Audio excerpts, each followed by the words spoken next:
the Sober Movement, and they are here to talk to you about their organization. So please give it up for our representatives from the Sober Movement.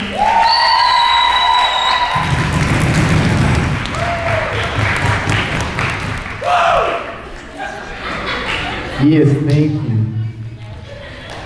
All right, so my name is Morris, and I'm one of the directors at Sober Movement. I focus a little bit on creativity at Sober Movement and helping others and youth like yourself. So thank you very much for having me. One giant round of applause for DFY and yourselves after hearing how amazing you guys are. So give yourself a round of applause. So really quickly about Sober Movement, what we do is we provide and promote sobriety as a lifestyle. So basically what you guys are doing on the ground floor, we're also doing as well. And the way that we do that is by connecting with a bunch of folks, youth, adults. We provide tons of support groups, alternative peer group events. We have close to about 100,000 followers on our social media across most platforms like Instagram, Facebook, and Snapchat, Twitter, and so on. So the idea is really just to raise awareness about addiction. Some of our future plans, we're looking at getting our YouTube channel up and running. So if you're a YouTube person, please subscribe to our channel. We could use your subscription. We are currently working on a campaign called Delivering Happiness, and that's basically where we provide financial relief to people in need, single moms, single dads, young adults, and so on, and speaking events, which is here. So, really excited to be here. And the first question that I have for you guys is going to kind of involve a little bit of an exercise. So I want you to raise your hand if you have a cell phone. Okay, cool. So how many of you, and you can keep your hands raised and we'll see how many go down. When you wake up in the morning, that's the first thing that you check. Okay. How does that feel? How does it feel to get that like first like or that first message or that first? It's pretty addicting, right? So it's kind of safe to say that we're all addicts, all right? So interestingly enough, what happens is our brain and the way that it's designed is it's a fascinating organ. The very first thing is by volume, it's 90% developed by the time you're 6 years old, and you have more neurons in it than the entire stars in the known universe, which is pretty crazy. Also, by design, if you notice where it's located, it's at the top of your head. So you can protect it from every which way, right? So by design, it's telling you that this is something that you should respect, and this is something that's super, super important. Now, it has a reward system in it, and it functions off of a thing called dopamine. So our brain actually really loves to get high. It's kind of crazy. So every time that you're engaging with social media, right, something that we're all hooked to because we're all tech junkies, you're actually getting high. And what starts happening is as you're looking outside in the outside world and you're looking at these photographs of these people that have money and cars and women and men and so on, you start to transgress reason. So your brain is literally telling you, hey, I want that, right? I'm tired of looking through the glass. I want the real deal. And that's basically what started happening with me, right? Is I was looking out and then I said, you know what, I'm just gonna go pick up my first pipe and I'm gonna smoke some weed, right? And I started getting high, and my brain was feeling the disrespect. So what does this tell us? It tells us that our brain is constantly under the influence. And what was going on with me is I started believing my own BS. That's basically what cognitive dissonance is you start telling yourself, you know what, I'm never gonna get hooked. And then you start going through a thing that's called selective exposure. And you start picking and choosing your friends. And the old saying really goes is, show me your friends and I'll tell you your future. So the fact that you guys are banded here as groups and volunteering, I can definitely reassure you that you have an amazingly bright future ahead of you. So as I'm kind of going through this, think of the folks that you've run into that you can inspire and go forward with. And what starts happening is you become normatized. So it becomes the normative influence. You kind of start telling yourself, you know what, this is my lifestyle, nobody can judge me, only God can judge me. And you kind of are feeding into this endless cycle. The second most important organ in your body is your heart. Now, interesting stuff about the heart, it actually pumps close to 2,000 gallons of blood per day. So just think about that for a second. I want you to, one day, take 2,000 gallons of water and transfer it from one room to the next. Interestingly enough, it doesn't get tired, and all that it asks for is respect, right? It never turns off, because if it turned off, well, we wouldn't be here. So something that I've come to find out through my experiences is this is where I believe consciousness comes from. And my reasoning for this is, if you ever talk to a martial arts expert, if they ever want to knock you out of consciousness, all they have to do is block your carotid artery, right? So consciousness really stems from that, and from there we get emotional intelligence. And some of the scholars of late say that emotional intelligence is a little bit more important than IQ, right? Because if you're super, super smart but don't know how to channel your energies, then you'll never feel stuff like guilt or empathy, and so on. So the question is your heart dead, weak, or alive? Right? Do you have destructive desires? Do you suffer from heedlessness?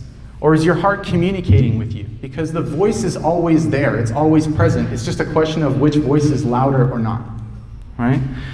Now for me, I started being incredibly heedless, and I had a lack of guilt. At first it was, when I picked up the pipe the first time, it was like, whatever, it's not a big deal, it's just one time. But then afterwards, you know, the voice that was telling me, hey, you're doing something wrong, you're doing something wrong, you're doing something wrong, started getting just lower and lower and lower and lower and lower. And that reaffirmation of me eating my own BS of basically saying, this is me, this is so on, yada, yada, yada, right? And only God can judge me, was getting louder and louder and louder. And really what it boils down to is willpower, okay? So you have to listen to your brain and your heart in sync and to receive the proper guidance. And it takes courage. So something that you guys are doing day in and day out with DFY is you're being courageous. You're separating yourself from the masses, and you're being leaders. And be patient, because time is definitely against you. It's something that's against every single one of us. It may not happen today or tomorrow where you're dealt with temptation, but it's important to remain patient. And someone that has remained patient and has remained courageous and has actually inspired me on my road to sobriety is my dear friend Kevin Curtis, and I'd like to invite him up here as the co-founder of Sober Movement so he can share his experiences with you guys.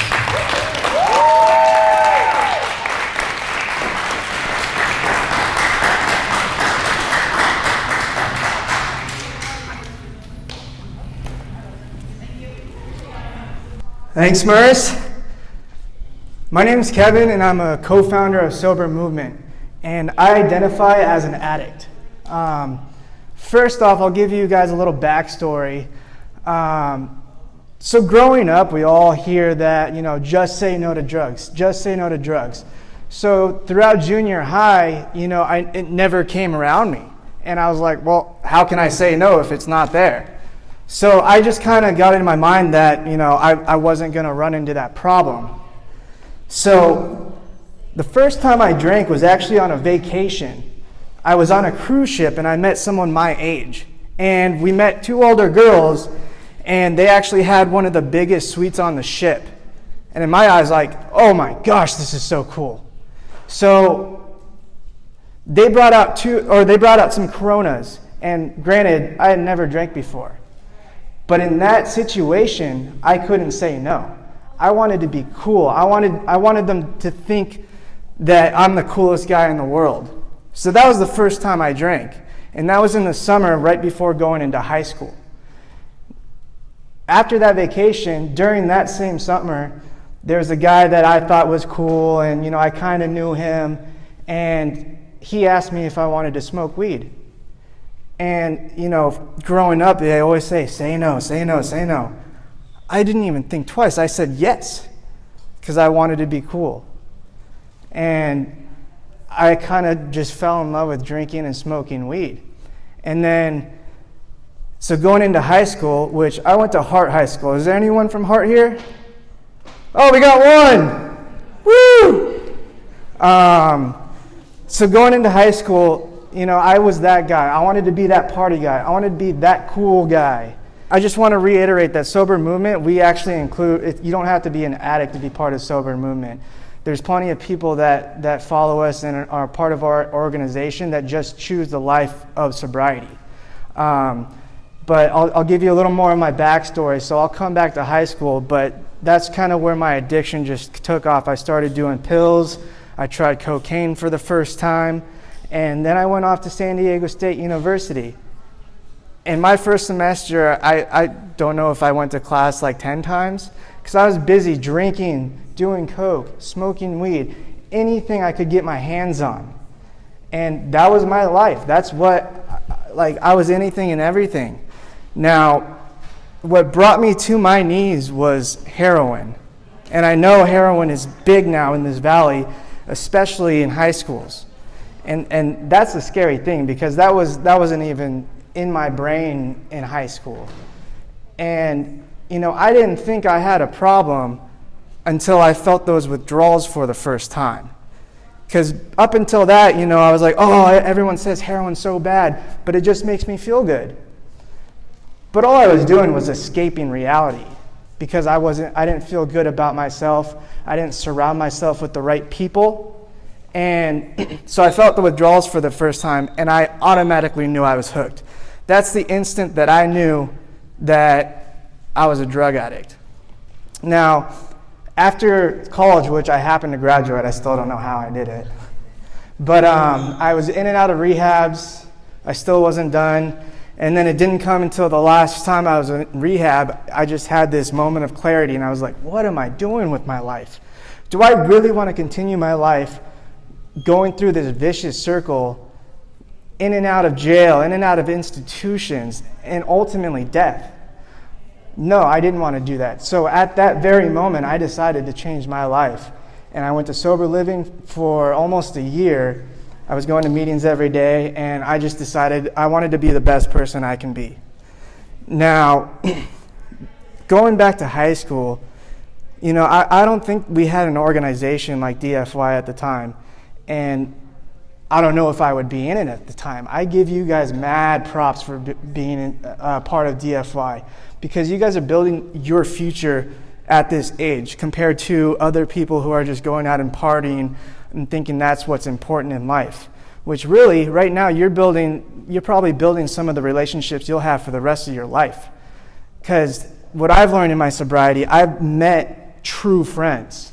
Because when I got sober, I looked around and I was like, where'd everyone go? You know, it was more of acquaintances or drug buddies.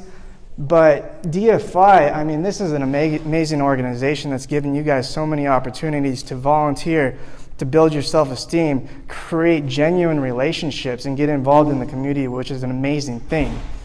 But one of the biggest things in high school is peer pressure. How do you say no? If you're in a certain situation, how do you say no to that person? Or how do you be cool? Well, sober movement, if any of you guys end up following any of our pages, you'll see how many people are living the sober life. How many people are bettering themselves just by being sober and making the world a better place. So if you guys get put in that situation, you guys can say no. And if someone peer pressures you to do something you don't want to, that's not a person you want to be around. That's not a person I want to be around, because your true friends, they'll have your back and they won't do that to you. So we created Sober Movement as an inspirational Instagram page of like people celebrating sobriety and having fun, and it just took off. And I love seeing everyone that sends it in to us. It keeps me going on a daily basis, and I really highly recommend you guys get involved, check out our website, and join our support group on Facebook. You guys can meet and conversate with a lot of people doing great things in life. And I want to thank Liz for having us here, but I'm gonna bring it back to my buddy Murris.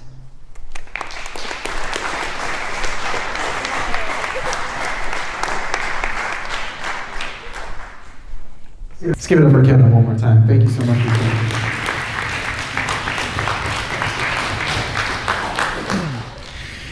So just to kind of bring it back to reality, it's really us versus society, right? If you notice what's going on, what's trending nowadays when it comes to even music, something that's pretty near and dear to me. Does anyone here like music by any chance? Just out of curiosity. Well, okay. That's good. Not alone. The culture of music has changed. It's something that's been used as a great example. It's turned into a drug culture. It's no longer about listening to the artist or listening to the composer or producer or anything like that. It's all about getting high, getting drunk. As a matter of fact, socialization, the bond, the glue, in my opinion, has switched to now having a drink, especially even in business or just regular social gatherings. It's also you versus your sphere. So what I mean by that is these are people that are nearest and dearest to you. Some of you guys may come from families that have addicts or suffer from addiction. You guys also might know a friend or a colleague or an acquaintance. And each and every time that you see them, that you cross paths with them, it's an opportunity to help them better themselves, and it's an opportunity to reassure your grounding. And then the very last segment really is you versus you. It's something that you won't share with others. I'm talking not even your mom, your dad, nobody. You're the closest person to you. You're not going to share this with them. But when you wake up in the morning, you know what's going on, right? So as you're kind of going through these challenges and you're dealing with bullies and peer pressure and so on, just understand that the reality is that time is against us all, and that we need more folks like you. We need more folks like the people at DFY to spread the positivity, because the way that we can overcome negativity is through positivity. The faces of addiction. This is on the regular, right? These are some recent folks that have submitted their stories to us via Instagram. And if you look at their photographs, they're really no different than you and I. Addiction doesn't mean that you're this person that's, caught with a thing inside your arm and you've got like these teeth missing and this and that. Sobriety can stem from 1 day, 24 hours, all the way to 3, 10, 20 years. And some of these people have really fallen from grace and were able to pick themselves up.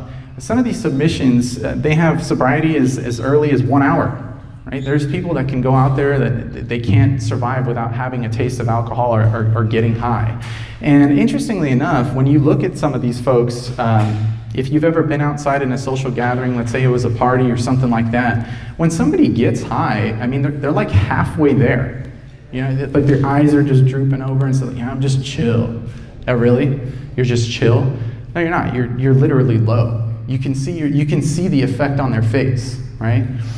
So addiction doesn't necessarily have like a picking and a choosing. It's not discriminatory. It literally just will pick up whoever wants to pick up that pipe or whoever wants to pick up that alcohol. And I just want to leave you guys with some tools. So the very first thing is dominance. This is dominating a peer pressure situation or dominating a situation where you might feel that your inner self is going to explode in some way, shape, or form. And a really fun activity that I like to practice for dominance, this might scare some of you guys, but when you socialize with folks such as family members and so on, put your cell phone away and make direct eye contact, right? Another one actually is going to the movie theater. And that center row where you can kind of walk, right? Next time you go inside that movie theater, let's see how courageous you really are, and just go to the center and turn around and stare and pretend like you're looking for your cell phone, right? That'll help build a lot of courage and a lot of dominance. That way that when you come across a situation, you're gonna inoculate yourself, you're gonna condition yourself on how to properly defend yourself. And the more you practice conditioning yourself, the more resilience and resistance you're gonna have. The second one is knowledge. This is an interesting concept because it's directly between the truth and what your beliefs are. Shed that preconceived notion that I know everything, right? This is just me, I'm different. It's not the case, right? You have to go out there and seek truth and mesh it with your beliefs to be able to attain that enlightenment in whatever form. Meaning, you can learn from other people's experiences like Kevin's and mine. You can learn from the experiences of the thousands of people on our Instagram page. I mean, to give you an example, we created a Facebook group, and in the matter of 2 months, it's grown to 15,000 users.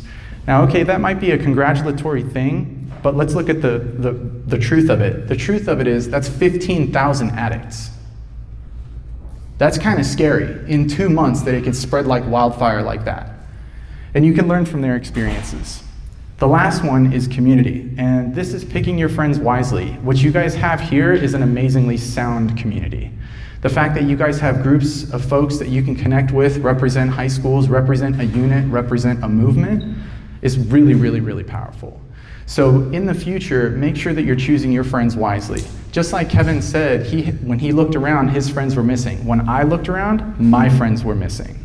Or what I thought were my friends were missing. Those are my drug buddies. That's it. And oftentimes they were just my drug, meaning I literally just used them, which is quite pathetic. And now when I look around, my social sphere is a lot more powerful. I have people that are willing to drive and pick me up at 2 a.m. when I have a flat tire, right? You call up your drug homie and it's just like, nah, I'm sleeping, man. Probably won't even answer the phone. So really choosing your communities wisely is where it's at. And continue what you guys are doing. I was just telling Kevin just now, I was like, this feels amazing to be in this room. So you guys inspired me. Seriously. With that being said, I want to thank you so much for giving me the time. Thank you so much for giving Kevin the time. Thank you for giving Sober Movement the time.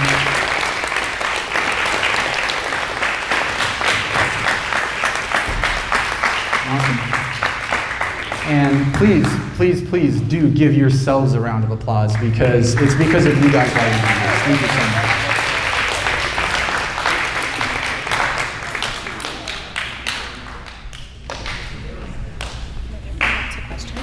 Oh, Q&A? I have Q&A. Does anyone, I'm not gonna say does anyone has a question. Who has a question? I know people have questions. Everybody's always got questions. Yes, sir. How long have you been sober? I'm going on 2 years of sobriety.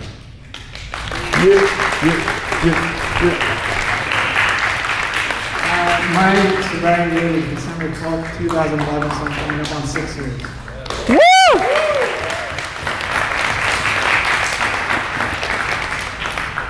I saw another one over here somewhere. I know my eyes are not deceiving me. Yeah. What's the question? What advice would you give to a teenager that's going through addiction? Because it's very easy to say, just don't do it or just stop, but I don't think it's necessarily easy to use the language that a teenager is used to hearing. Very good question. Yeah, great question. I think there's two scenarios for that. One is one person struggling with addiction and one person put in an awkward situation.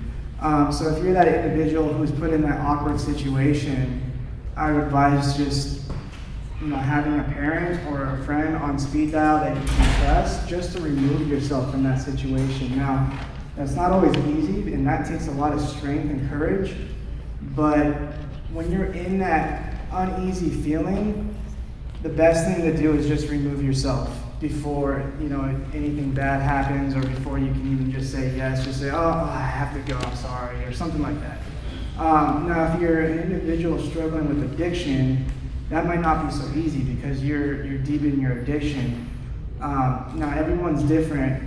So if you're really, so to speak, strung out and you're heavily addicted to a certain substance, you might want to first reach out to your parents and be honest. Because that's what I found in my recovery is one of the best things and most important things is honesty. Yes, they might be disappointed or they will be disappointed, but that's just their initial reaction because they're human too and you're their child. But if you're to that point and you need extra help, you might need to look into rehab or a sober living. I know there's some foundations out here that help with that. Another word of advice is if you're put into that situation and you're an addict, you might not be able to say no at that point in time, but you can start doing things to better yourself. Surround yourself with a good group of people, because that's huge in my recovery, is having a good foundation and have people who I can turn to when I'm feeling down, someone I can talk to about anything, and And I think you just got to go from there and be honest with yourself and with your family and the members around you, because they're going to be there to help you. That's a really good question. So I'm going to double down on the community element as well. There was a psychologist by the name of Dr. Alexander who ran an interesting experiment. So I don't know if you guys are familiar. Remember when they used to take like the mice in the cages and they put them in the cage and then, okay, so basically what happened is there was a mouse or a rat in a cage and they laced one water with heroin and they left the other water just, free, regular water. And what they realized is the mouse with the heroin or the methamphetamine kept drinking and drinking and drinking until it killed itself. Until this psychologist came around, he goes, you guys are looking at the problem all wrong. You're basically taking a mouse and a rat, putting it in a cage, and then not giving it any outlets other than drinking this water and getting high. So what he did is he decided to build this mouse-rat utopia park thing. And it was like a playground for mice and rats, and there was bunches of other mice and rats. He wasn't alone. And they did the same thing. They laced one water with heroin and methamphetamine, and they left the other one clear. Not a single mouse or rat ever drank from the heroin water. So it goes to show you that if you take this cage and you put it in this controlled environment, but you give people outlets like a community, like other fun things to do, right? It doesn't matter what it is, reading a book, watching a movie, that you are less likely to go and seek pleasure from something that's destructive, and you'll use a more positive outlet.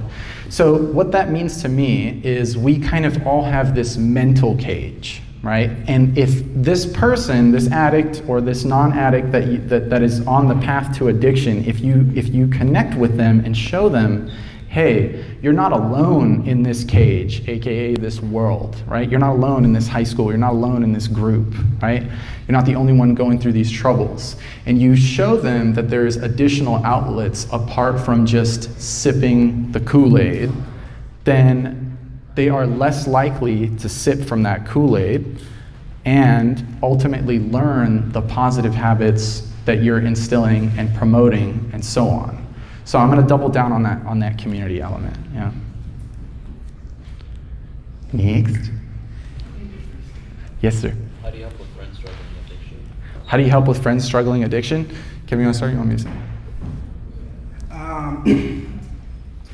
So the best thing to do is just to be there, to show them that you're there. When it comes to addiction, it's difficult to deal with because when you're dealing with an addict, you can't really do anything to really change him. It ultimately comes down to the individual wanting to change and wanting to be sober. But what you can do is you can always be there for them. You can reach out to them and, for instance, you can offer to take them to a meeting or introduce them to a good group of people, get them out of his element or her element. But that's what I found is be there with arms wide open whenever they do come. But you can't let it fall onto you because you can't control it. That's a really good question. So it depends on how deep into addiction they are. If there's something, if it's a situation where it's threatening your health and your livelihood and so on, don't break your back for the person. It really does have to stem from within. It's an intrinsic motivation. The stuff that you do on the outside really is it's almost going to be like breadcrumbs leading them to the proper trail. So when you hang out with them, offer to hang out with them on a day where you're going to be more patient, right? Because they might turn aggressive or they might turn, and then depending on if they're just borderlining, meaning like you see them that they're using, like let's say it's a lighter drug like weed or something like that. It might be a family member or something that you don't want to, you kind of want to steer them in the right direction, right? You just hang out with them and remove them from the ability to get the drug, right? If you're in a threatening situation or anything like that, you have to or if the situation is really, really severe, it would have to depend on the case of the individual, really, but. So one last real quick thing, we do have some merchandise available for sale at cheaper prices than we do have on our website. And again, we want to thank Liz for reaching out to us and asking us to be here today. And thank you guys for being here and choosing a great organization to be a part of. Thanks again. Thank you.